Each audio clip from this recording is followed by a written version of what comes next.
Baik, kita mulai aja ya Bunda. Bismillahirrahmanirrahim.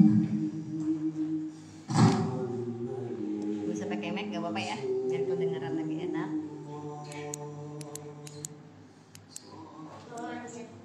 Bismillahirrahmanirrahim. Assalamualaikum warahmatullahi wabarakatuh. Innal hamdalillah nahmaduhu wa nasta'inuhu wa nastaghfiruh wa na'udzubillahi min syururi anfusina wa sayyiati a'malina may yahdihillahu fala mudhillalah wa may yudlil fala hadiyalah. Asyhadu an la ilaha illallah wahdahu la syarikalah wa asyhadu anna Muhammadan abduhu wa rasuluhu amma ba'du. Allahumma sholli ala Muhammad wa ala ali Muhammad kama shallaita ala Ibrahim wa ala ali Ibrahim innaka Hamidum Majid wa barik ala Muhammad wa ala ali Muhammad kama barakta ala Ibrahim wa ala ali. Alhamdulillah, segala puji bagi Allah Rabb semesta alam yang telah memberikan kita begitu banyak nikmat sehingga di pagi ini kita bisa ketemu lagi ya, Masya Allah, di Sabtu pagi. Baik bunda-bunda yang hadir secara offline di Musolah Nurul Islam atau yang kita kenal dengan Era Fikanza, juga bunda-bunda, teman-teman semua, ayah bunda yang ada di online di IG saya ya. Tentunya semua ini adalah nikmat dari Allah dan kita bersyukur atas kenikmatan yang Allah kasih, keimanan, keislaman, kemudian kesehatan, serta tentunya kita bersalawat kepada Nabi kita, Nabi Muhammad SAW, beserta para keluarganya, para sahabatnya, dan para pengikutnya hingga yaumil akhir. Saya ucapkan terima kasih bunda-bunda yang udah hadir, keren banget nih. Pagi-pagi kita udah gerimis ya, tadi saya juga wah udah gerimis, alhamdulillah nih, insya Allah berkah. Dan energinya beda, kalau yang offline tuh energinya beda karena ketemu langsung gitu ya. Tapi juga yang online insya Allah bisa dapat ilmunya juga. Sengaja saya buat dua arah agar semua bisa dimudahkan lah ya. Yang bisa hadir bisa enak kalau langsung ketemu, ilmunya dapat, kalau langsung ketemu bisa hadir gitu. Tapi kalau yang nggak bisa hadir langsung secara offline, mungkin ada acara atau lagi kurang sehat, bisa sambil rebahan gitu kan di rumah, juga sambil nyambi yang lain. Insya Allah sekarang lebih dimudahkan untuk kita menuntut ilmu ya Bun ya. Bisa pakai gimana caranya deh biar ilmunya nyampe. Baik, bismillahirrahmanirrahim. Alhamdulillah hari ini kita mau bicarain, mau sharing tentang tips sukses mengatur gadget pada anak. Ya, tips sukses mengatur gadget pada anak. Alhamdulillah nih di zaman ini kita orang tua nih lagi dikasih ujian ya, dikasih ujian tantangan yaitu gadget digital yang kita nggak bisa tahan itu, karena memang dunia pun mensupportnya, mendukungnya. Akhirnya mau nggak mau kita memaksakan diri harus tahu seperti apa sih gadget yang sekarang itu memang dibutuhkan juga sama anak-anak kita, sama kita pribadi gitu ya, untuk kita komunikasi ke banyak orang. Nah, yang perlu kita garis bawahi ada aturan-aturan yang membuat kita akhirnya nanti jadi lebih mudah dengan perubahan itu. Kalau zaman kita dulu, kita lebih sering aktivitas kalau bermain ya, main karet, kan, main congklak, main apa tuh bekel gitu kan, terus metak umpet gitu, main yang cowok-cowok main gundu, main layangan gitu ya. Kita lebih ke fisik kan, kayaknya lebih greget juga sih ketemu sama teman-teman langsung ya kan. Nah kalau sekarang kan eranya tuh anak-anak tuh ada dua arah. Mereka bisa fisik juga, tapi juga bisa di handphonenya. Nah, maka kita pun juga perlu batasi hal-hal apa aja nih yang perlu kita tahu supaya apa? Supaya aman, gitu kan? Supaya aman, anak kita aman, kita aman, dan keluarga kita pun juga aman. Gitu. Maka tips sukses mengatur gadget pada anak ini saya buat 8 poin, 8 poin. Boleh nanti sambil dicatat-catat ya, yang di rumah juga. Yang menjadi dasar untuk kita bisa sukses mengatur gadget pada anak itu ada 8 poin. Nah, untuk menjadi sukses mengatur itu tentu nggak bisa ngalir gitu aja gitu. Udah deh, yang penting ngalir aja gitu, atau yang penting anak anteng gitu. Kalau sebelum kita masuk ke 8 poin ini, nah kita perlu tahu dulu nih ya, kalau dulu itu kita itu mungkin udah punya handphone tuh usia berapa? Masih ingat gak Bun? Pertama kali dikasih handphone sama orang tua atau kita beli sendiri itu usia berapa Bun? Baru-baru udah punya anak dulu ya. Iya. Yang lagi marak-maraknya gadget sih, lagi booming-boomingnya aja. Sampai gadget yang bisa dibilang umur 35-an. Kalau saya kan, Masya Allah, iya, 35-an iya. ya. Itu Kalau juga karena kan ada sejak sekolah ya yang COVID itu ya, waktu itu ya kita belajar di rumah. Udah itu sebelum COVID juga ada kan yang ngikutin HP. Udah mulai-mulai gitu di sekolah ya itu. Iya. Karena gimana ya, kalau sekolah kan mau tidak mau ya harus Mengikuti ya, aturannya. aturan, harus ada HP. Kayak anak aja kan sekarang SMP udah, SD aja SMP udah ujian di HP, sehari-hari di HP. Masya Allah. Iya, Kalau waktu saya itu mau kuliah itu berarti usia 18 tahun kayaknya deh. Itu pun bukan saya yang mau, karena dikasih kakak malah yang ngasih tahu ke ibu. Kayaknya saya butuh handphone deh buat dia kuliah gitu. Kalau kita malah nggak terlalu ini ya, nggak terlalu suka, karena memang waktu itu belum tahu fungsinya apa gitu kan. Nah mungkin Bunda Hanin juga udah gede pun ya, udah dewasa ya, pas kerja malah. Udah 10 tahunan. Oh Masya Allah, berarti kan zamannya udah beda banget, ya kan? kalau kerja saya malah nggak punya ya, ini lah anak yang mulai udah di sekolah udah ada mulai pakai ya corona ya. Betul. Semenjak itunya sih pas corona itu Iya betul. Apalagi saat marak-maraknya kita belajar di rumah, ya itu belajar di rumah. Yang pertama itu adalah kita tetapkan batas waktu penggunaan, gitu ya. Jadi untuk kita bisa sukses mengatur gadget pada anak, setelah kondisi yang memang mau nggak mau kondisi seperti itu ya, ada orang tua yang nggak ngebeliin anaknya tapi pakai handphone orang tuanya gitu. Kalau saya pribadi waktu awal-awal itu pakai handphone pribadi gitu, handphone saya aja pakai, kemudian untuk Zoom aja seperti itu, karena memang masih anak-anak masih usia SD gitu, jadi belum berani kasih handphone ke anak-anak, beliin khusus buat dia. Akhirnya pakai handphone pribadi. Nah, yang pertama itu untuk kita bisa mengatur gadget pada anak itu kita harus batasin waktunya dulu. Batasin penggunaan, tetapin batas penggunaan. Waktunya itu jam berapa sampai jam berapa. Nah, itu pertama itu ya, tetapkan batas waktu penggunaan. Bisa dengan aplikasi yang ada pengaturan, Ananda boleh pakai dari jam berapa sampai jam berapa, itu ada aplikasinya, namanya Family Link. Atau kalau handphone kita sendiri, kita tinggal sampaikan ke anak aja. Nanti kalau udah selesai ujiannya atau udah selesai pakai Zoom-nya, pakai Google Meet-nya, balikin gitu handphonenya. Nah itu perlu tuh Bun, perlu ada batas waktu penggunaan. Apalagi kalau sekarang udah handphone punya anak gitu kan. Nah, kalau yang pakai handphone kita bisa ambil gitu. Kalau handphone yang udah jelas-jelas kita kasih ke anak, nah itu kita perlu ada batasan waktu penggunaannya dan komunikasi antara anak, ibu dan ayahnya.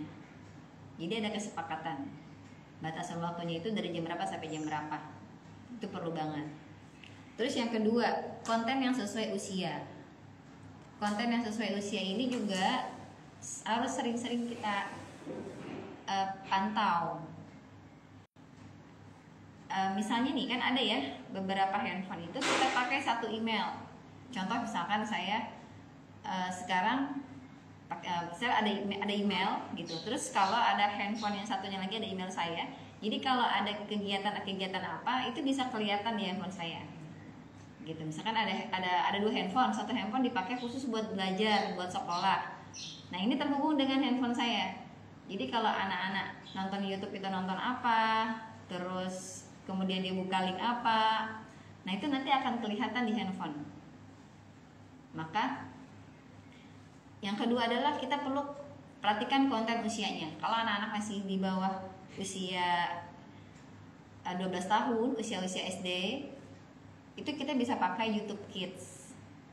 Jadi YouTube Kids yang kita udah tahu kalau itu kan khusus untuk anak-anak, dunia anak-anak. Biasanya di pengaturan juga di YouTube tuh juga ada pengaturan ya kan. Kalau video-video yang nggak bagus gitu, yang lewat batas, itu kita bisa nggak usah dikeluarin, itu ada tuh pengaturan di YouTube. Nah, mau nggak mau kita harus belajar gitu kan. Mungkin dulu nggak ngerti juga, aduh gimana nih caranya gitu, ya udah cari Mbah Google gitu kan, tanya gitu kan gimana caranya nih biar kontennya itu sesuai usianya dia, dengan cara kita lihat di pengaturan YouTube-nya konten apa aja yang boleh dia lihat. Nah itu kalau dari situ, dari pengaturan waktunya udah kita batasi, kemudian konten sesuai usianya juga udah kita batasi. Nah, kita bisa lakukan tahap yang ketiga. Tahap yang ketiga ini jadilah teladan. Jadilah teladan. Anak-anak itu kan memang gak lihat, dia itu melihat, mendengar gitu ya, apa yang dia jadi role model gitu. Artinya gini, anak-anak itu sekarang lebih suka contoh ketimbang omongan. Jadi yang dilihat tuh contoh gitu. Ibu saya seperti apa, ayah saya seperti apa. Dia melihat contohnya daripada kita cuma sekedar ngomong. Nah, saya pernah lihat penjelasan tentang seorang guru tentang kenapa anak lebih suka gadget daripada orang tua. Kenapa anak kok sekarang suka banget gadget ya gitu daripada orang tua? Itu karena ada 3 hal. Yang pertama, saat anak main gadget, kemudian dia kalah, gamesnya itu akan bilang gini, try again. Jadi ada pilihan. Pilihannya itu mau main lagi atau udahan, gitu. Mau main lagi atau udahan. Tapi dikasih semangat, tetap semangat gitu. Di gamesnya itu gitu Bun. Jadi kalau misalnya dia kalah di gamesnya itu bilang tetap semangat, tapi pakai bahasa Inggris gitu. Tetap semangat, mau main lagi atau udahan. Nah, bedanya kita kalau anak itu buat salah, biasanya kita gimana? Marah gitu, marah. Terus kita gimana sih kamu? Gitu aja kok nggak bisa, atau macem-macem gitu, kita malah ngeluapin emosi kita. Nah akhirnya si anak ini dia akan lebih suka sama gadgetnya. Nah yang kedua, kalau misalnya si gadget itu si anak main game, kemudian si anak itu menang, maka si gamesnya itu akan beri reward kepada si anak, baik itu poin, koin, atau sekedar stiker senyum gitu. Misalnya dia main masak-masakan, terus dia berhasil mindahin bumbu-bumbunya ke sini gitu kan. Nah, terus kan muncul yeay gitu ya, atau enggak stiker senyum gitu. Nah, kalau kita begitu anak ngelakuin hal yang baik, biasanya kita gimana? Oh, gitu. Biasa aja. Atau ya gitu dong, itu baru itu ya paling ya gitu dong, kayak gitu mah kamu bisa gitu. Jadi standar gitu, standar. Terus kemudian gadget itu kalau dipencet-pencet gitu ya, mau ngapain dia tuh langsung muncul kan. Jadi cepet gitu, tek tek tek tek muncul apa yang dia mau gitu. Nah, bedanya dengan orang tua dengan kita, saat anak butuh kita gimana? Langsung nyamperin atau kita bilang gini, apa sih ibu-ibu aja mulu gitu. Makanya wajar kalau anak yang biasa main games, dia tantrum kalau handphonenya diambil. Kenapa? Karena dia merasa sosok gadget itu adalah sosok yang menghargai dia. Gadget itu sesuatu yang menghargai dia, baik dia kalah, dia menang, dipencet-pencet juga nggak marah. Makanya kenapa anak itu yang suka main games itu dia tantrum kalau diambil handphonenya. Karena si handphone itu menghargai dia, apapun kondisinya dia, si gadget menghargai dia, game itu menghargai dia. Nah, apakah kita mau kalah sama si games ini? Berarti kan kita harus jadi contoh, harus jadi teladan, menggantikan si game itu. Yang pertama, kalau berbuat salah, si game itu kasih semangat dan kasih pilihan, gak ngomelin si anak. Yang kedua, saat anak menang, diberi reward, diberi ya minimal senyuman, pelukan, ya standarnya gitu, atau pujian, masya Allah anak soleh, anak soleha gitu. Kemudian yang ketiga, ketika butuh, gadget itu cepat memberikan yang dia butuhkan. Minimal kalau kita sekarang gantinya apa? Saat anak manggil, minimal kita nggak marah. Satu, Bu gitu. Iya, kalau dia butuh sesuatu, usahakan kita segera menyamperin dia. Nah, itu memang butuh latihan. Apalagi kalau kita lagi asik masak ya, lagi asik masak gitu kan. Bu, ini kelirnya mana gitu kan. Wah, itu tuh kita memposisikannya, satu, kita tenang dulu kan, tenang dulu dan jangan marah, karena yang dia butuhkan kehadiran kita. Ya kita bisa matiin dulu kompornya, kita bisa hadir. Iya, kenapa nak? Gitu. Kalau kita latih itu terus, 3 hal poin penting ini, insya Allah cintanya dia kepada game dan gadget itu agak memudar. Oh, ibuku juga kalau aku butuh dia datang kok. Oh, kalau aku salah, ibuku juga gak marah-marah, tapi malah kasih aku kesempatan untuk memperbaiki. Oh, ibuku kalau aku jago, kalau aku menang, kalau aku berhasil, aku dikasih support, dikasih hadiah. Nah, akhirnya kan dapat pengganti si gadget, si game. Cintanya dia sama game sama gadgetnya itu berkurang. Nah, memang contoh teladan buat anak-anak ini, kita harus sering latihan ya. Tapi bunda-bunda udah punya 3 poin itu. Arti karena kita bicara tentang gadget, ya kenapa anak lebih suka sama gadget? Nah, berarti bunda tinggal fokus pada 3 yang tadi itu. Pada fokus 3 yang 3 itu, yaitu ketika dia berbuat salah, kita tidak marah tapi memberikan kesempatan dia untuk memperbaikinya. Terus nasihatnya juga yang standar lah gitu kan, tidak membuat anak itu menjadi merendah hati atau kecewa atau sakit hati. Saya pernah sharing sama anak-anak gitu ya, kenapa kamu nggak mau cerita sama ibu kamu? Terus awalnya nggak mau cerita juga sama saya gitu. Akhirnya saya gali, saya pelan-pelan gitu. Akhirnya mau kebuka, katanya, aku pernah cerita, terus ibu aku ngeresponnya nyakitin hati aku. Jadi sejak saat itu aku nggak mau cerita apa-apa sama ibu aku, katanya gitu. Oh, jadi poin ya, anak itu fitrahnya anak itu adalah cerita sama ibunya, sama bapaknya, khususnya sama ibu. Apa-apa dia cerita, apa-apa cerita. Nah, beruntung nih kalau yang masih usia-usia TK gitu, masih ada tuh fitrah seperti itu. Apa-apa cerita, ibu aku tadi jatuh misalnya, ibu tadi temen aku cerita gini-gini gitu kan. Karena cerita-cerita yang nggak penting bagi kita sebenarnya gitu. Ya ampun deh, kayak gini aja diceritain dalam hati gitu. Tapi itulah fitrahnya dia. Nah, kita sebagai orang tua saat anak mulai cerita-cerita seperti itu, dengerin, posisikan, frekuensikan dengan yang sama dengan dia. Kalau dia cerita dia senang tadi di sekolah dapat ini, nah kita dengerin dan kita, masya Allah kamu pasti senang banget ya gitu. Jadi akhirnya dia, ibu aku menghargai aku, akhirnya dia mau cerita lagi. Bahkan kalau dia buat salah pun dia mau cerita gitu. Karena kita udah jadi contoh nih, udah jadi teladan ke anak-anak.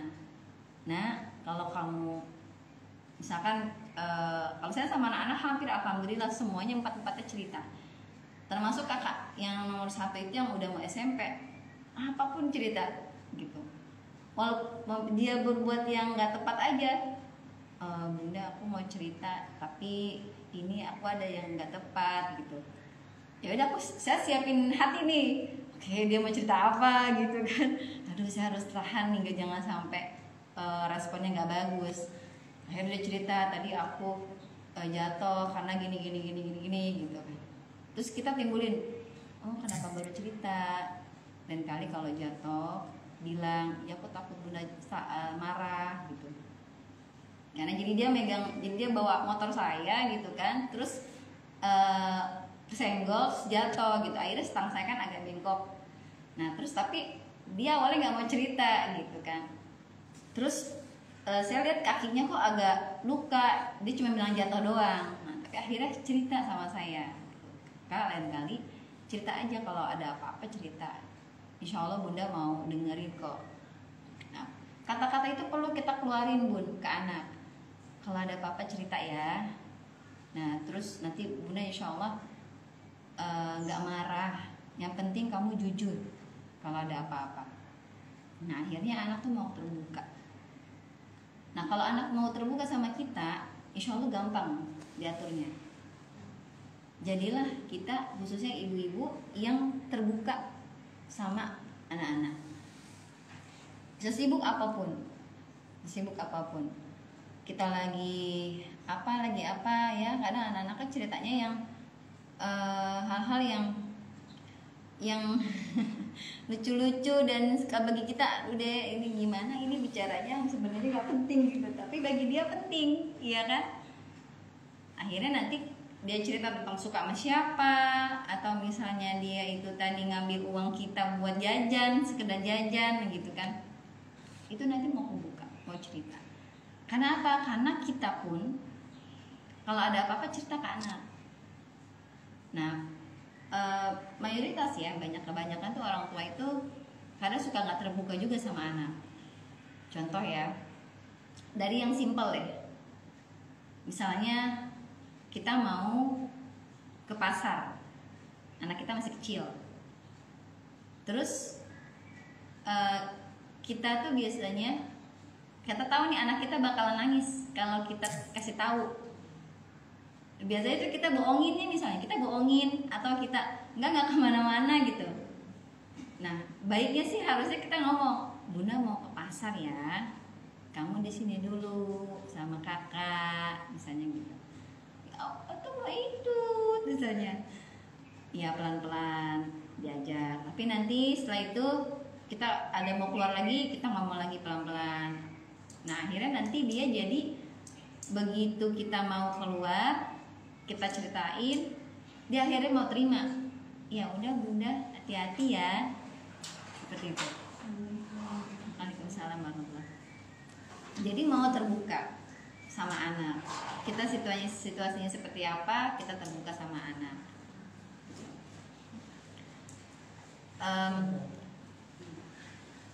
untuk bisa anak terbuka sama kita, jujur sama kita, kitanya juga harus jujur sama dia. Hal-hal yang ringan-ringan, seperti kita mau kemana ya kita sampaikan ke anak, bunda mau ini gitu. Atau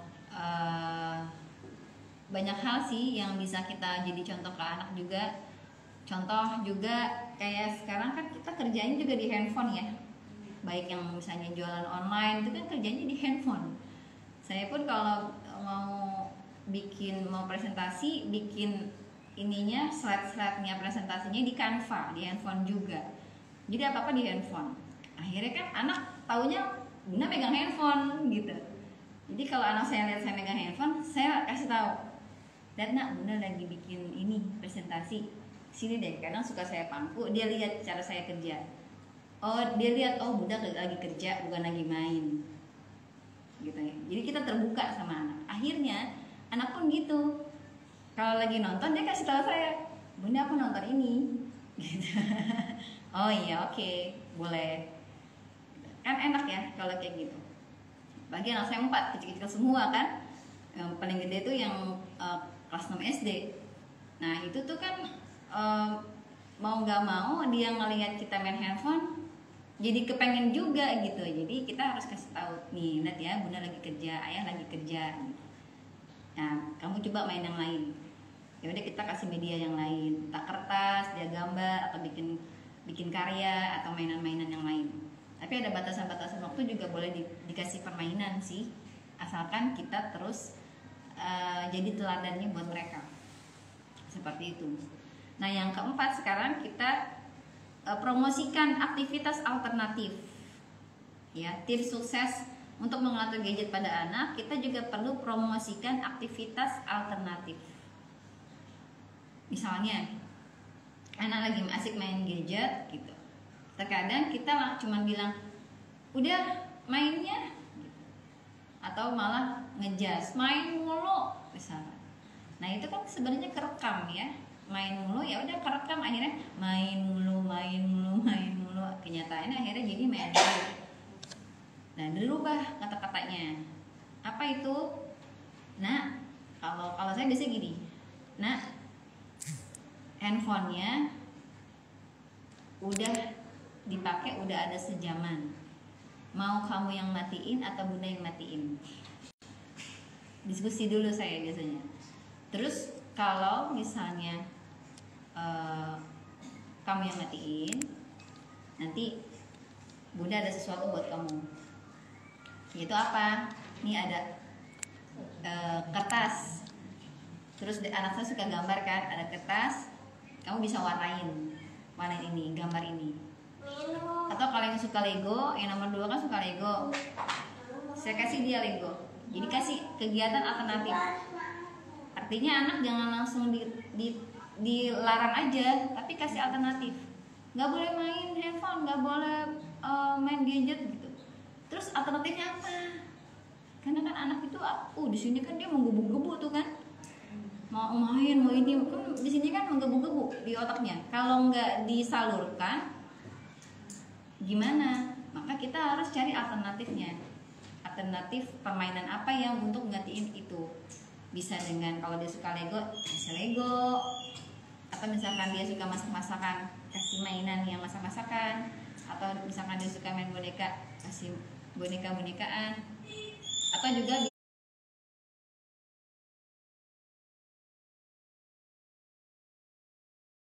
gak bisa langsung berubah gitu. Mungkin dulu kita waktu masih remaja sukanya apa gitu kan, terus tiba-tiba berubah jadi alim, kan itu butuh proses. Begitupun anak, kalau yang udah, apalagi yang udah terlanjur suka main game, butuh proses kitanya untuk merubah dia gitu. Saya ada cerita dari seseorang, ada seorang teman gitu ya, dia jadi ada mualaf yang ngambil S2 di Australia. Nah seorang mualaf ini dia ngambil S2 di Australia, kemudian magang ngajar di sekolah SMA di SMA di Australia. Di sekolah SMA itu ada seorang anak itu saya nggak berani ngomong ya karena disiplin kata nanti balik lagi. Saya bilangnya anak itu belum baik gitu ya. Karena kita sepakat dulu ya, anak itu nggak ada yang nakal, adanya belum baik atau belum soleh, belum soleha. Ada satu anak, itu anaknya masya Allah dia belum baik, suka mukul temennya, mukul gurunya. Kemudian setiap hari itu anak bertingkah, bahkan setiap hari itu dia ke kantor kepala sekolah gitu. Anaknya udah SMA, itu kan dahsyat banget ya. Nah di kepala para guru Australia yang di SMA itu mikirnya gini, gimana caranya nih agar mereka bilangnya agar si setan ini keluar dari sekolah ini gitu. Saking luar biasanya perilakunya. Berbeda pikiran dengan si orang mu'alaf yang lagi magang ngajar itu. Karena dia punya pemahaman bahwa anak ini punya fitrah. Kalau fitrahnya nggak tersalurkan, dia akan bertingkah seperti itu. Nah maka si yang mu'alaf yang magang ini, dia mencari cara bagaimana caranya untuk tahu apa sih penyebab si anak itu bertingkah laku seperti itu.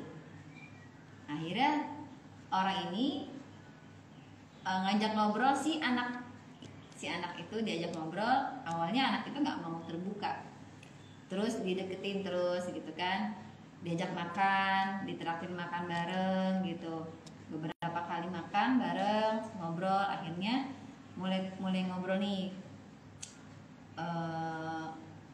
kamu ada persoalan apa nak di rumah gitu. Terus si anak ini bilang, saya sering dipukulin sama ayah saya.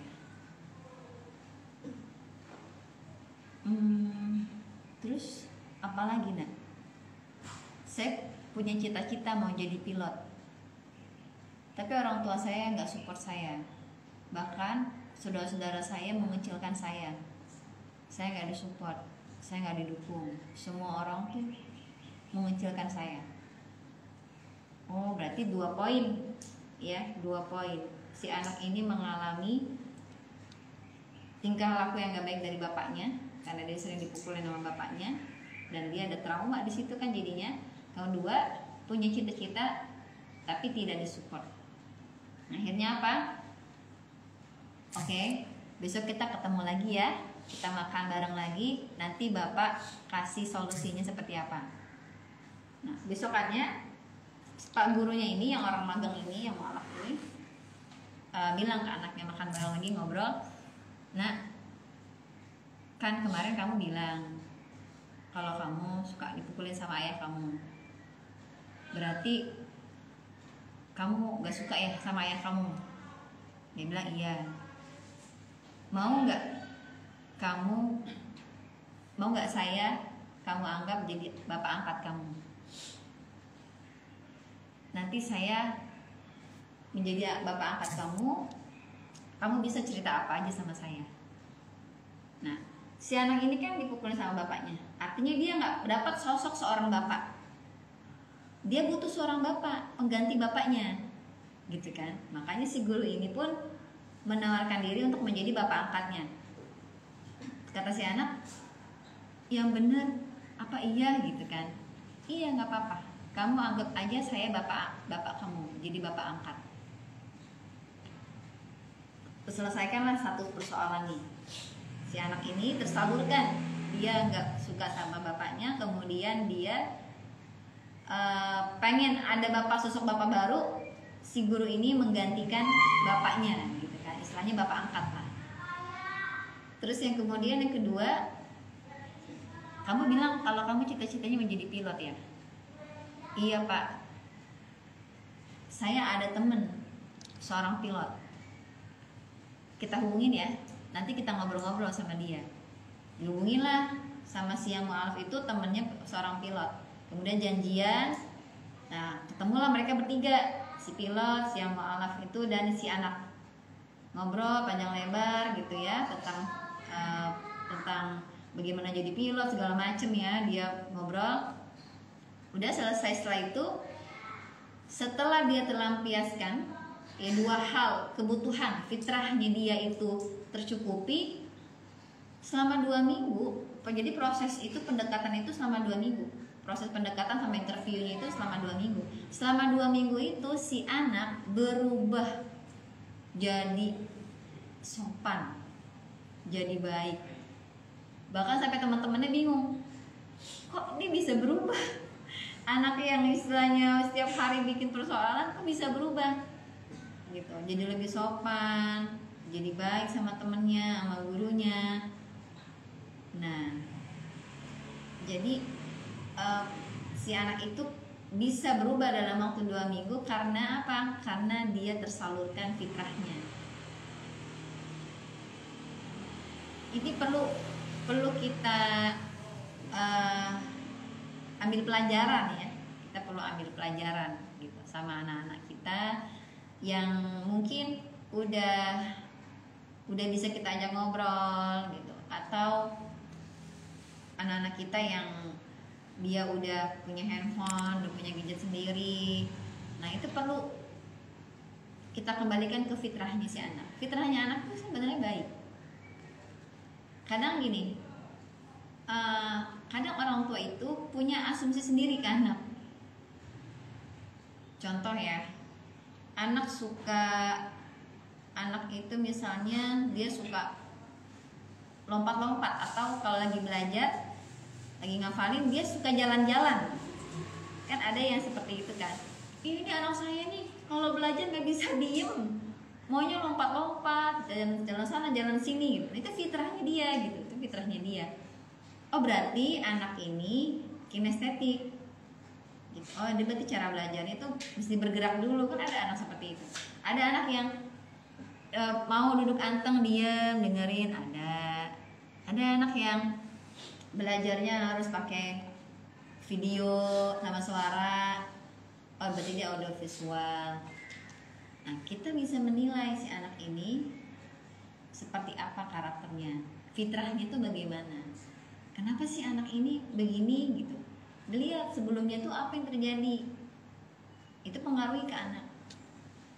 Kemarin saya beberapa waktu lalu, seminggu yang lalu kalau nggak salah, open sharing sama orang tua murid Al-Haki Kanza terkait perkembangan anak yang jadi tidak berkembang setelah kami temukan ada games online di HP anak-anak.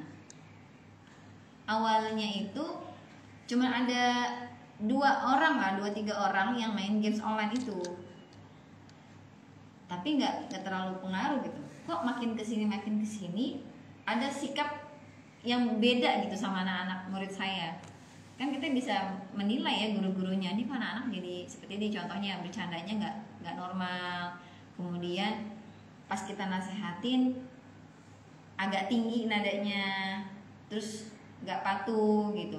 Ketika lagi murojaah dia nggak fokus, apalagi ketika setoran nggak nambah. Nah, itu kan ada sesuatu nih, ini masih ada sesuatu gitu kan.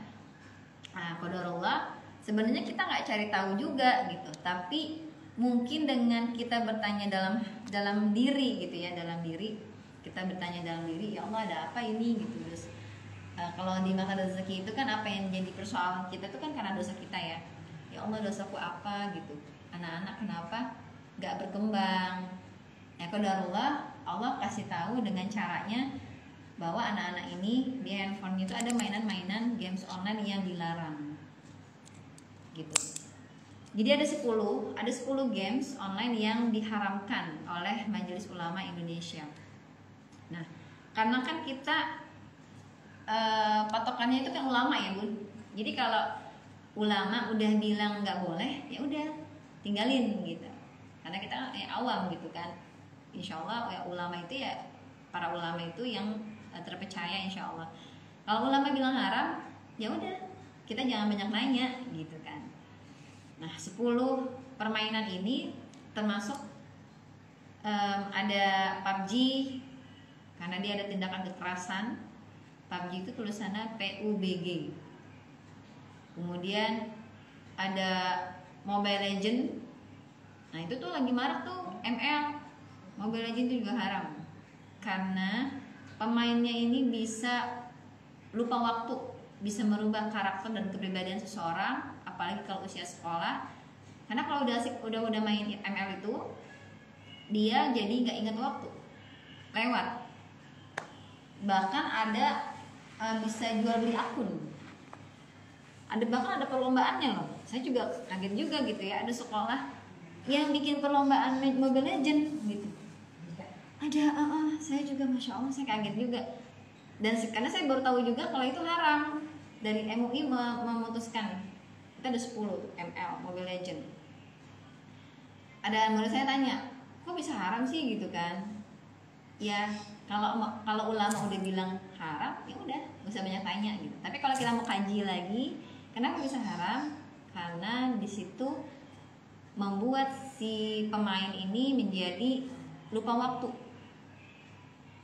Kemudian bisa merubah kepribadian seseorang. Ada energi yang nggak baik di situ. Yang ketiga,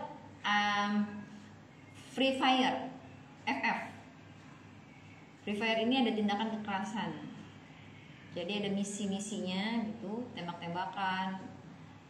Tembaknya ya, jadi energinya itu dibikin si anak ini punya misi untuk nembak, membunuh. Wah, itu kalau udah asik gitu ya, bisa menjadi karakter si anak. Apalagi kalau udah belajar ilmu makhluk rezeki kan, apa yang dilihat, apa yang didengar, apa yang dibaca, dia akan masuk ke dalam alam bawah sadar, ke proses sama otak kita, kemudian ke pancar. Nah, pancarannya itu menjadi nasib. Makanya kenapa anak-anak tuh bercandanya sekarang bukan bercanda yang simpel-simpel, Bud. Bercandanya itu yang tidak aman. Angkat kakinya lah, atau ini lehernya digini temennya gitu, atau main tembak-tembakan doang tapi diarahin ke kepala gitu. Jadi adabnya itu nggak ada gitu. Kenapa? Karena udah diedukasi sama si permainan ini seperti itu. Kemudian apalagi? Yang keempat, domino. Heist domino juga haram karena itu mengandung unsur perjudian. Ada Camp with Mom. Kalau Camp with Mom ini bisa membuat si anak itu, jadi permainannya tuh gambarnya bagus, anak dan ibu gitu. Tapi ternyata permainan itu didesain membuat si anak ini jadi bersikap lebih kepada ibunya gitu, macam suami istri. Nah, itu kan luar biasa ya. Ada juga Fortnite, kemudian ada juga Modern Strike. Nah, itu tembak-tembakan dan kekerasan. Akhirnya jadi muncul jawaban juga. Kita kan akhir-akhir di sini khusus Cipinang Besar Utara itu sering banget tawuran ya. Jadi pertanyaan dong ya kan, ini kenapa anak-anak tawuran mulu? Nah, kalau di makhluk rezeki itu kan kejadian di luar kita yang salah. Jadi kita nggak ngelihat dia salah nih, orang tuanya gini-ini. Ya, justru kita ngelihat saya salah apa ya? Kok ini masyarakat terjadi tawuran terus? Nah, saya introspeksi dirinya itu adalah, oh saya yang, kalau karena saya di dunia dakwah, oh saya yang kurang maksimal nih dakwahnya, sehingga masyarakat belum tahu kalau itu benar atau enggak gitu. Ternyata dipicu oleh dua hal. Tawuran itu dipicu sama dua hal. Adanya narkoba dan permainan ini. Mayoritas ternyata ini udah di mana-mana sekolah itu main FF atau enggak ML. Wah, kemarin tuh kalau anak-anak Eraki Kanza, karena kita di rumah Tafiz, jadi sebelum kita benerin masyarakatnya dulu, kita benerin dulu anak-anaknya kan yang di dalam. Kita pastikan Bun, semua anak-anak itu gak boleh ada permainan-permainan yang diharamkan itu. Akhirnya kita pelan-pelan diskusi satu-satu. Ya kan perlu pendekatan, karena mereka lagi jatuh cinta kan, ibaratnya orang lagi jatuh cinta, disuruh ninggalin gitu. Itu kan gak mudah ya. Gimana caranya nih anak biar kebuka? Itu butuh proses tuh. Ya adalah 3 mingguan, akhir-akhir ini 3 mingguan kita pendekatan ke anak-anak. Walaupun kita rumah tahfiz, tapi tidak bisa menjadi hafalan aja. Kalau si anak ini ketutup hatinya, pendengaran dan matanya, bagaimana hafalan bisa masuk? Pantesan aja hafalannya gak nambah, karena kan terlapisi ya, matanya dengan permainan, telinganya kan ada musik-musik yang mensupport, kemudian mata telinganya ada yang membatasi dengan dosa itu, dengan adanya yang haram itu, sehingga kan nur cahaya Allah nggak bisa masuk dong. Jadi kita pun para guru ngebuka dulu tuh lapisan-lapisan itu dengan interview satu-satu, mulai tahu dari mana, terus apa sih yang kamu suka itu, kenapa dia itu membuat kamu suka. Nah, alhamdulillah anak-anak tuh kebuka pelan-pelan. Ada yang dia taunya dari teman-teman sekolahnya, walaupun misalkan jarang main misalnya, tapi sama teman-temannya itu dibilang nggak gaul, nggak punya mainan ini, ML, FF gitu. Sekarang zamannya kan ML sama FF. Dibilang anak-anak nggak bergaul gitu. Ya bun, teman-teman saya semua pada main itu bun, diajak main. Ada juga yang saudaranya, keluarganya. Ya akhirnya kita masuk dengan diskusi, kemudian film-film yang bisa membuka mindset si anak ini gitu.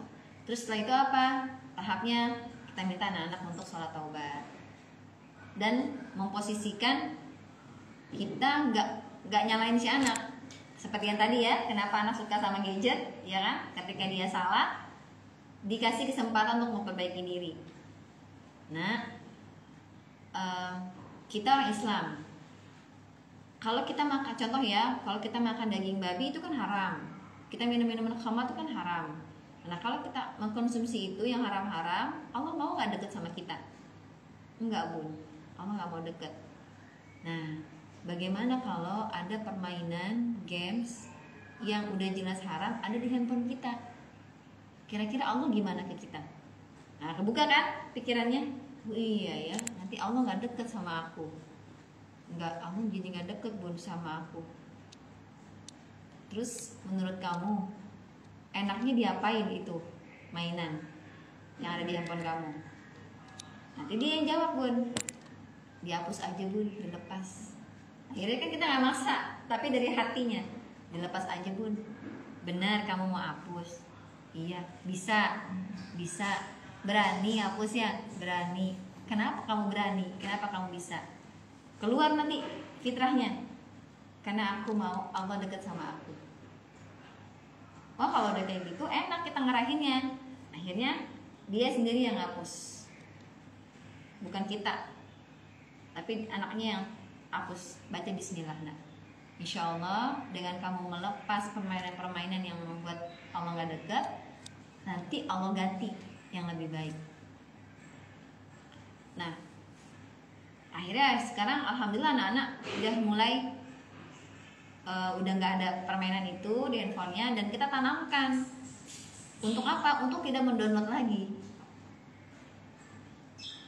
Tapi pengaruh orang tua dan lingkungan juga ada. Makanya sebenarnya ini PR kita bersama gitu ya, PR kita bersama untuk mendidik anak-anak kita itu untuk lebih kepada Allah, untuk gak download lagi. Gimana kalau misalnya nanti teman-teman kamu minta, kita main ML yuk gitu, bisa nggak nolaknya gitu kan? Nah, anak-anak kan ya nggak gimana pun nolaknya gitu. Akhirnya kita bikin games, namanya games penolakan. Kalau ada temen yang ngajakin main, yang udah tahu itu haram, cara untuk bisa nolak, pertama doain dulu temennya. Doain dulu, ya Allah muliakan temanku, bahagiakan temanku. Baru setelah itu bilang, maaf ya aku nggak bisa main itu. Nah, insya Allah nanti jadi bisa. Nah, yang kelima, komunikasi terbuka. Komunikasi terbuka ini penting banget ya buat ayah, ibu sama anak. Sering-sering Bun family time sama anak, sama suami bertiga gitu kan, sambil ngeriung gitu kan bertiga. Tadi gimana kegiatannya gitu. Iya tadi aku main ini gitu. Atau kalau misalnya sama anak, ibu lebih sering dia terbuka, anak lebih sering terbuka sama anak ya, sama ibunya. Anak lebih sering terbuka sama ibunya yang masuk, buka komunikasi, ngobrol. Tapi tetap peran ayah itu juga penting loh. Peran ayah itu juga penting. Kalau ibu itu kan lembut ya. Ibu itu kan biasanya lembut ngomongnya gitu. Nah kalau bapak ini bagian yang tegas-tegasnya. Perlu banget sih bapak itu untuk membuka komunikasi juga ke anak. Nah komunikasi terbuka ini penting. Kadang kan kita gini ya, anak saya udah gede gitu kan, saya udah gede, kadang suka ngomong cerita. Atau bapak-bapak ya, bapak-bapak ini penting banget perannya untuk anak. Bapaknya udah sibuk kerja, terus nggak sempat nanya-nanya tentang anaknya gitu. Sebenarnya kerja itu untuk apa sih? Kerja itu kan sebenarnya kalau kata orang pada umumnya kan kerja itu untuk cari nafkah gitu, cari duit. Sebenarnya kalau kita belajar ilmu mata rezeki itu sebenarnya ada di mana? Rezeki itu kan sebenarnya ada di kemuliaan dan kebahagiaan orang lain karena kita. Nah, orang pertama yang perlu kita muliakan dan bahagiakan itu adalah lingkungan keluarga. Itu namanya triangle miracle. Ibu kita atau orang tua, pasangan, anak. Nah itu sebenarnya rezeki besar itu sebenarnya di tiga itu. Di orang tua atau ibu yang lebih dahsyatnya, kemudian pasangan sama anak. Bukan di kerjaan, bukan di kantor, bukan di proyek. Masih ingat ya yang analogi yang mobil, ada mobil, kita mau jalan naik mobil, kemudian mobilnya digas, reng, tapi kok nggak jalan-jalan mobilnya gitu. Oh pantesan nggak jalan karena rem tangannya masih ngangkat. Mau ngegas kayak apapun nggak bakalan bisa jalan itu mobil karena masih ada rem tangannya, masih kerem.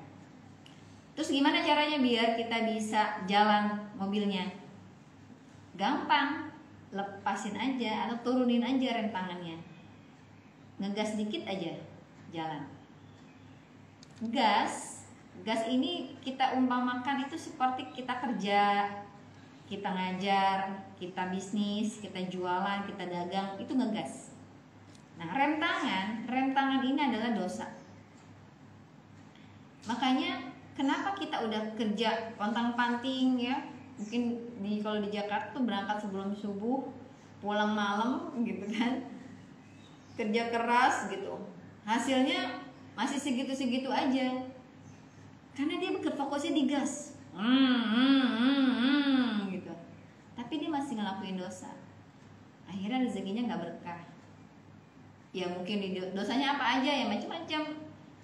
Mungkin kalau yang misalkan kita berbisnis persaingan ketat gitu, atau kita masih gak baik sama pasangan, hubungan sama orang tua juga gak bagus, sama anak juga marah-marah terus.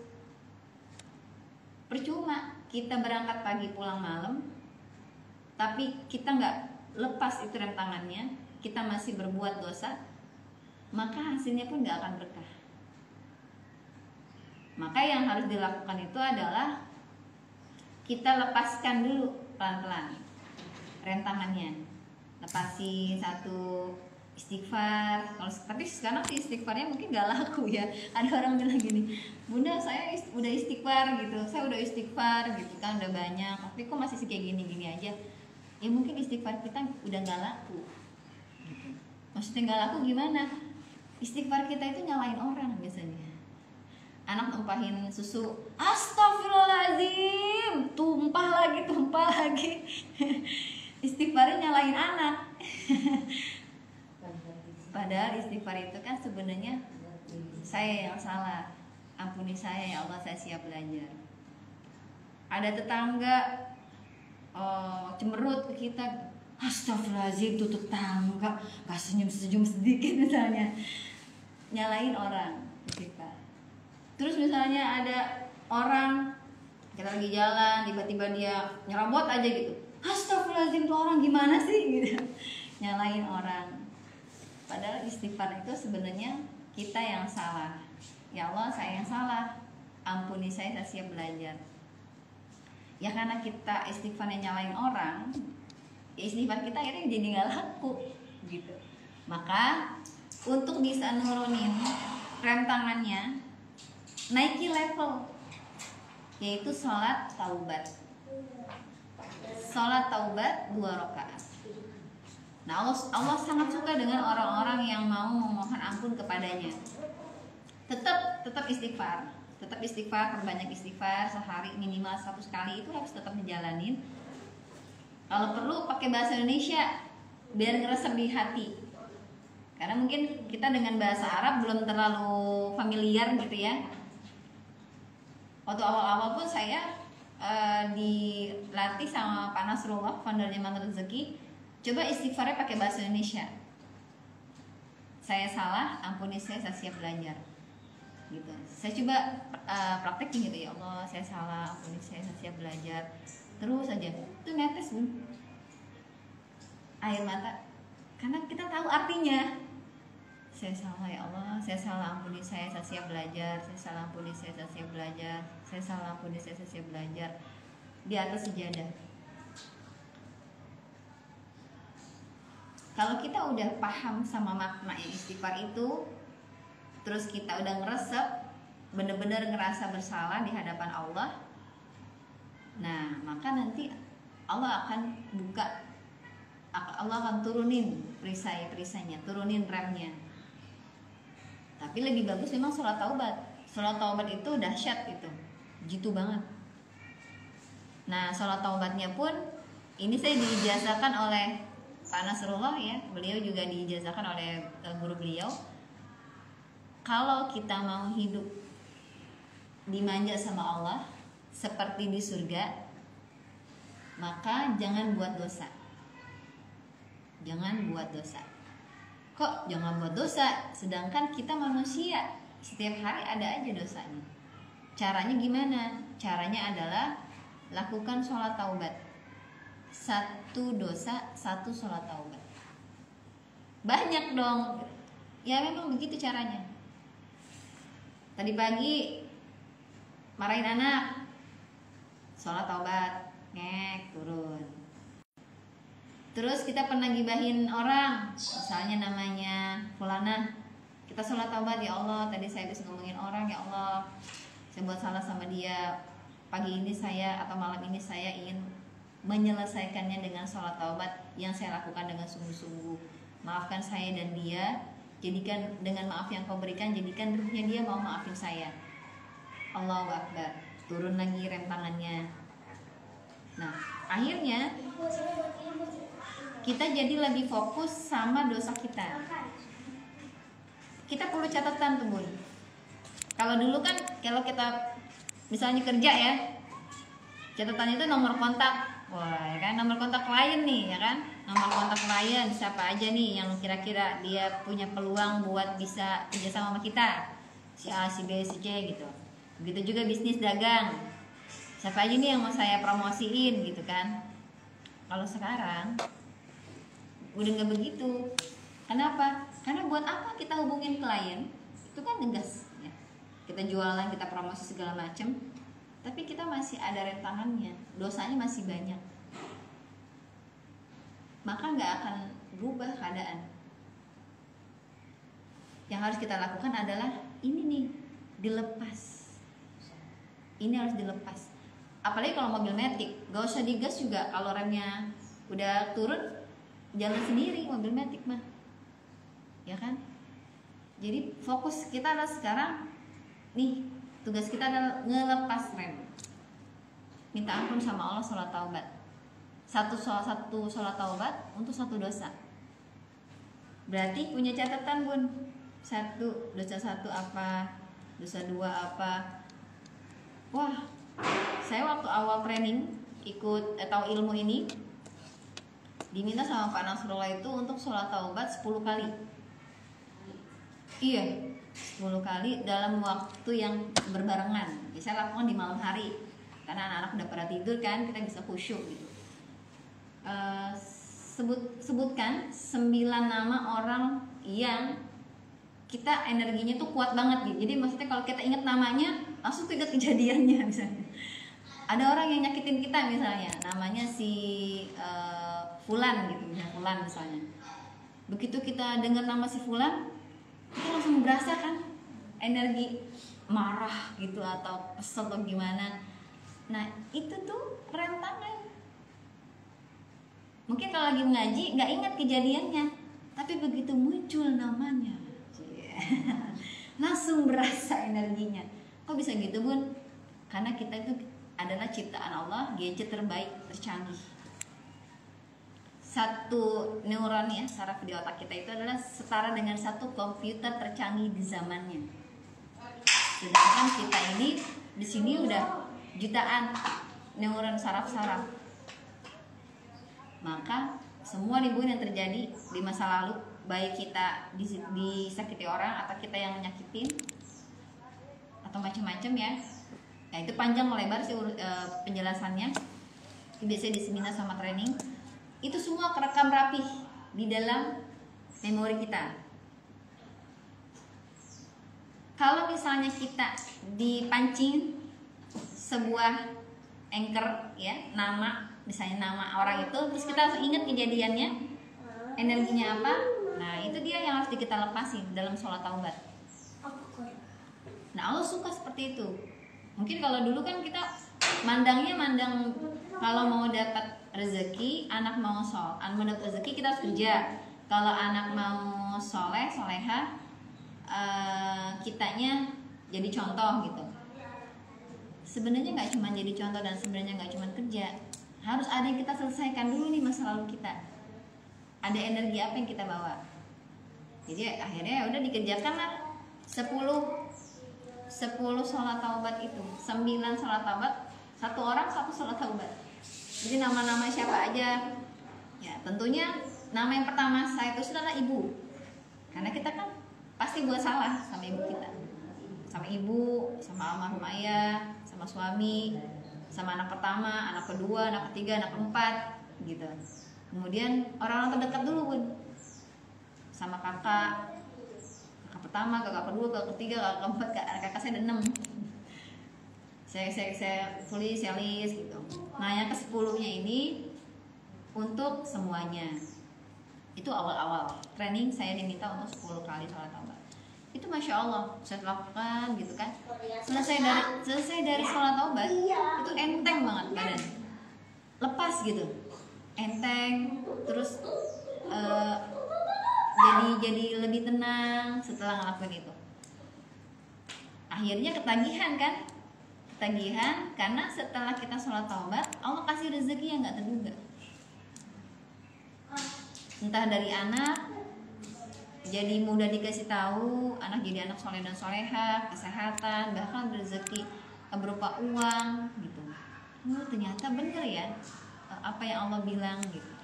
Nah, itu ada di surat Nuh. Kata Allah, kalau kamu mau diselesaikan urusannya, caranya adalah minta ampun sama aku. Bukan kalau kamu mau diselesaikan urusannya, caranya adalah kerja di perusahaan ternama. Enggak. Kalau kamu mau diselesaikan urusannya sama aku, kamu sarjana atau sampai profesor. Bukan itu.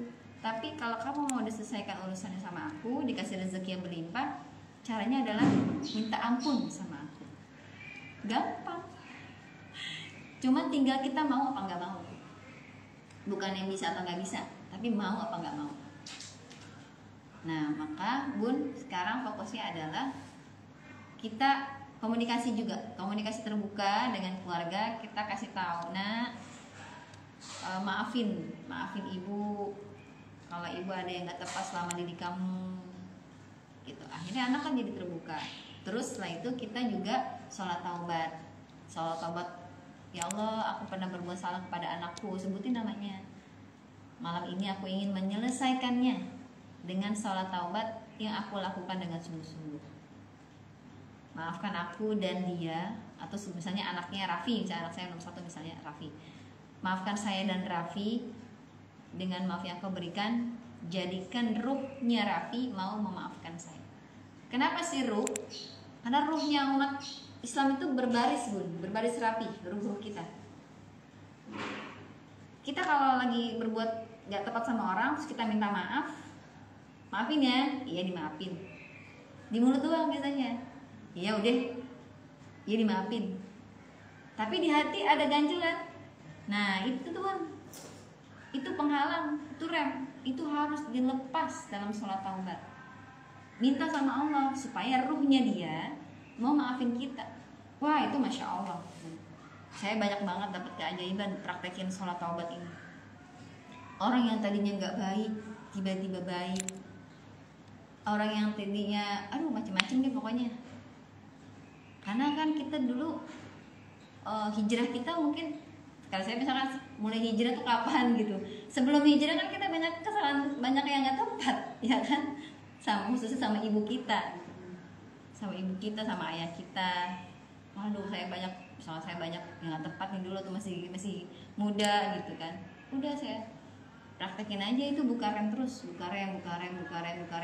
Bahkan sampai saya ngelis dosa-dosa itu ada 1000-an. Saya ditahu betul-betul. Saya coba kaji apa ya dosa saya, tulis terus apa gitu. Oh ternyata ada 1000-an. Masya Allah. Saya kerjain satu, saya sholat taubat, selesai saya coret seret. Yang kedua apa dosanya, saya sholat taubat lagi, ngomong. Jadi ada self talk dulu sama Allah, ada adab gitu. Ya Allah, saya buat salah, bla bla bla bla bla. Ya malu sih, tapi aku seneng gitu. Kayak kita lagi curhat sama orang, tapi kan kita nggak semuanya kita ceritain ya kan. Tapi kalau sama Allah Bun, cerita aja udah. Allah malah seneng gitu kan. Kalau kita mendekati Allah dengan berjalan, Allah akan datang dengan berlari, istilahnya kan seperti itu. Kalau kita cerita sama Allah, self talk, Bu, ya Allah aku pernah berbuat salah, atau ya Allah aku pernah disakiti orang, hatiku nggak enak banget ya Allah, tapi aku pengen coba energi ini aku mau maafin dia gitu. Ngomong gitu sama Allah, apa yang selesain ya Allah malam ini ya Allah, supaya apa? Supaya nanti nggak dihisap kan, nggak jadi azab juga di dunia kan. Kalau hal-hal yang nggak mudah kayak anak-anak misalnya, kok anak saya nggak mudah diatur ya, nah itu karena ada dosa kita. Jadi Allah mengazabnya dengan anak yang gak mudah diatur. Kenapa ya kok saya jatuh mulu, atau saya kok punya penyakit yang gak sembuh-sembuh? Itu gak ada yang lain, karena dosa kita. Ada kawan saya, dia udah cuci darah stadium 4. Yang udah cuci darah, pokoknya udah sering cuci darah gitu. Udah berobat kesana kesini, tapi masih aja. Kalau udah cuci darah kan udah wow keren ya, udah tinggal nungguin aja gitu istilahnya. Nah ikutlah si bapak ini ikut seminar Magnet Rezeki SHMR. Kemudian dia praktekin sholat taubat, kemudian dia garpu tala, ayatnya dibaca berulang-ulang, hatinya tenang gitu. Dia setiap hari dia baca ayat garpu tala dan dia sholat taubat. Itu masya Allah. Dia lakukan waktu itu di bulan Ramadan. Jadi seminarnya waktu itu di bulan Ramadan itu, kemudian dia praktekin kurang lebih nggak nyampe sebulan, udah nggak cuci darah. Masya Allah. Kalau kita pakai logika nggak nyampe. Tapi kalau kuasanya Allah nyampe. Allah kalau mau buat apa juga jadi. Kuncinya satu, kita mau ngaku salah sama Allah. udah nggak ada jalan lain tuh. Mau kita kerja di luar negeri biar bisa ini, tapi kalau kita masih ada dosa nggak akan bisa lancar, bener. Maka kita perlu komunikasi terbuka, ajak suami, ajak anak-anak. Kalau misalnya dalam ngobrolnya udah terbuka, udah enak, udah ada komunikasi yang baik, ajak untuk melakukan juga yang sama. Tapi kalau misalnya belum, suami belum terbuka, anak-anak juga belum bisa, ya udah kita aja dulu, kita kerjain sholat taubat. Mungkin dengan kita sholat taubat, hati suami kita bisa terbuka, hati anak kita bisa terbuka. Yang punya hati kan Allah kan. Nah, tapi memang benar, saat kita mau ngelepas remnya gitu kan, setiap hari lakuin aja, makin banyak makin bagus, makin banyak makin bagus. Sehari 5 nama atau 5 persoalan sholat taubat, 5 kali sholat taubat, bisa dilakukan kapan aja, kecuali waktu-waktu yang diharamkan ya. Kayak habis subuh kan nggak boleh ya, pada subuh kan tuh kan nggak boleh melakukan sholat setelah subuh, itu jangan. Kemudian setelah sholat asar itu jangan. Kemudian apalagi ya, menjelang maghrib ya itu jangan. Selebihnya boleh lakuin, jadi kapan aja. Kenapa? Iya, kayak sholat qobliyah ba'diyah, 2 rakaat, benar 2 rakaat, tapi ada self talknya. Bunda udah posisi udah siap, udah wudu, udah gelar sejadah, udah menghadap ke kiblat, udah posisi berdiri. Nah itu self talk dulu, ngomong sama Allah. Wah itu kayak di private Bun, rasanya kayak sama Allah tuh, cerita gitu, ya Allah aku pernah berbuat salah sama si fulan. Pagi ini misalnya ngerjain pagi ini aku ingin menyelesaikannya, hamba ingin menyelesaikannya dengan sholat taubat yang hamba lakukan dengan sungguh-sungguh. Maafkan hamba dan dia dengan maaf yang kau berikan, jadikan ruhnya dia mau maafkan hamba. Terus takbir deh gitu. Niat, kalau niat kan memang dalam hati ya. Setelah self talk itu niat sholat taubatnya, kemudian baru Allahu Akbar. Nah Allah, pas begitu Allah, bayangkan persoalan itu, energi yang ada di dalam diri kita itu bareng sama gerakan tangan tuh lepasin ke Allah. Tawakal, berserah diri, lepasin semua persoalan itu pada Allah. Allahu Akbar. Nah, ketika Allahu Akbar, ketika bersedekah, anggap seperti Allah menerima persoalan itu dan Allah memeluk kita. Wah, itu rasanya dahsyat banget. Masya Allah. Akhirnya kalau komunikasi terbukanya udah ada, ya komunikasi terbuka sama Allahnya ada, komunikasi terbuka sama suami ada, komunikasi terbuka sama anak juga ada, maka insya Allah anak kita bisa mudah kita arahkan. Yang tadinya dia suka gadget, udah bisa so-so lah gitu, berkurang. Ya kita nggak bisa stop 100% juga. Tapi kalau saran saya, handphone nih Bun, karena kan sekarang udah bukan belajar di rumah nih Bun.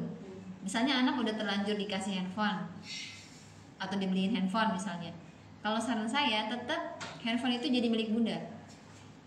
Kembalikan lagi pada awalnya. Artinya apa? Handphone ini dikasih saat itu karena memang kondisinya kamu sekolah di rumah. Nah sekarang kamu udah sekolah langsung offline. Nah maka ini handphone kembali lagi punya Bunda. Tapi kalau ada tugas yang memang diperlukan untuk itu, kamu boleh pakai. Terus kalau misalkan mau main, kamu juga boleh. Tinggal dibatasi waktunya sama konten-kontennya sesuai dengan usia dia. Sambil dijalanin, itu kan ngomongnya pelan-pelan gitu ya, sambil dijalanin gitu sholat taubatnya, terus juga minta maaf sama anak. Nah itu nanti enak tuh, dua-duanya jalan tuh enak insya Allah. Pelan-pelan sambil kita komunikasi juga ke suami gitu kan, bagaimana supaya si anak ini mau nurut. Nah maka jalin komunikasi kita dengan Allah, dengan suami, dengan anak. Kalau udah terbuka udah enak banget insya Allah. Kita masuk ke 6 ya. Tips sukses mengatur gadget pada anak yang keenam adalah rutin monitor penggunaan. Dirutinkan monitor penggunaannya. Nah, kalau ibu-ibu nih, jujur saya pun yang rutin monitor pada 6 suami saya.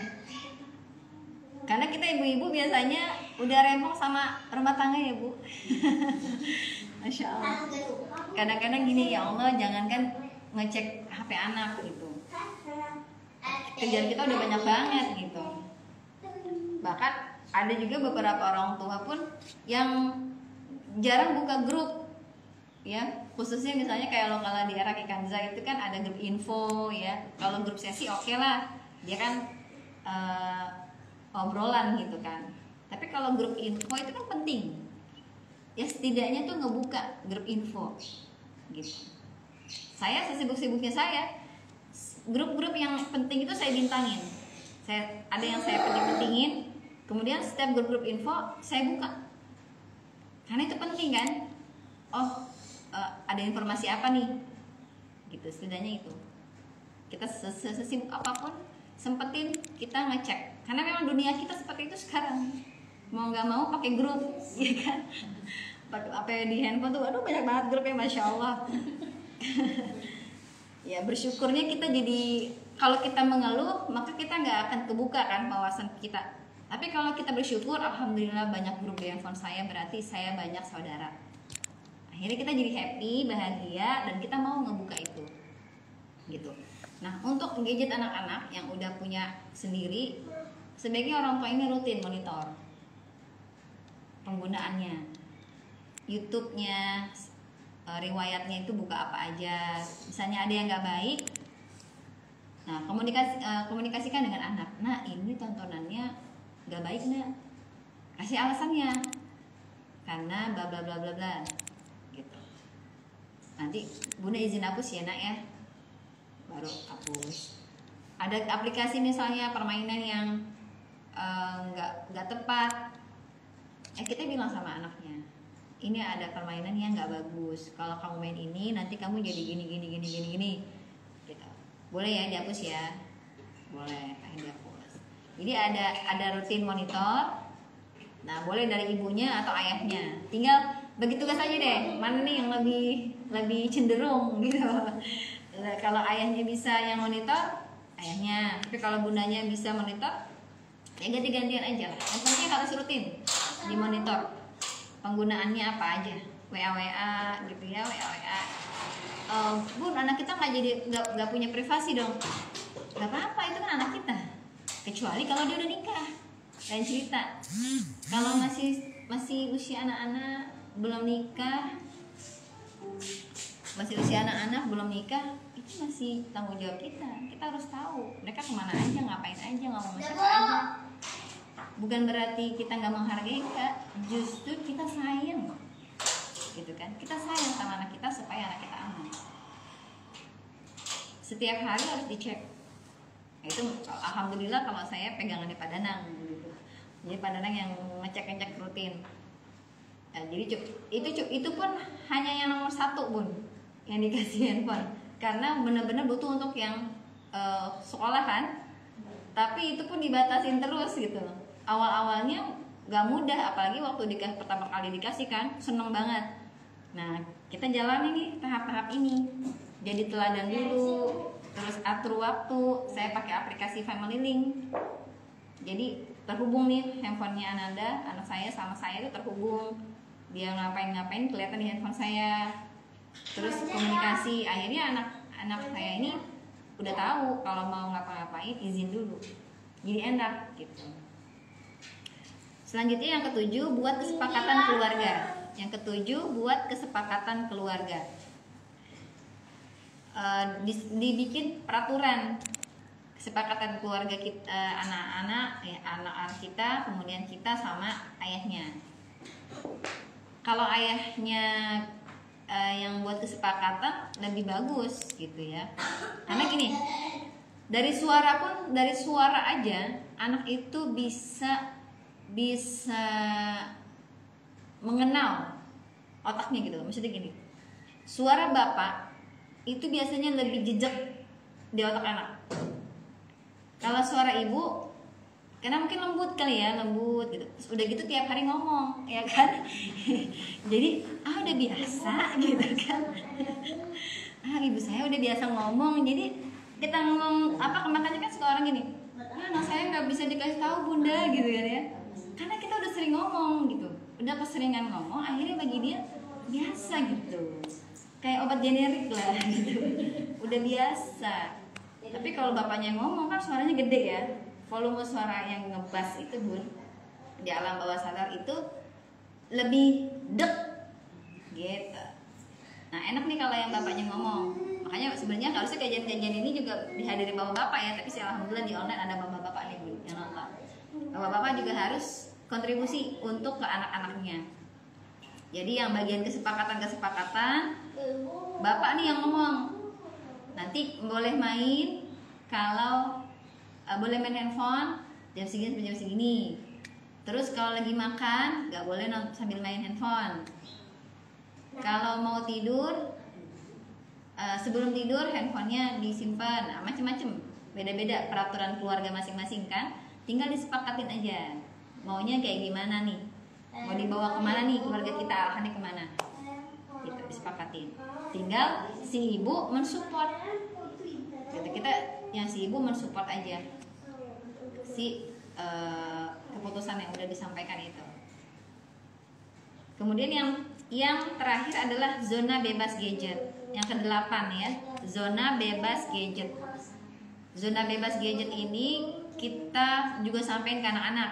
Boleh main gadget itu di mana aja, di tempat mana disebutin. Kalau bisa di masjid atau di tempat ibadah, jangan main gadget, misalnya jangan main game online atau joget-joget misalnya kan nggak tepat. Nah, itu kita kasih arahan. Di kamar mandi nggak boleh. Bolehnya di mana? Misalnya di ruang keluarga boleh, di ruang tamu boleh. Yang nggak boleh apa?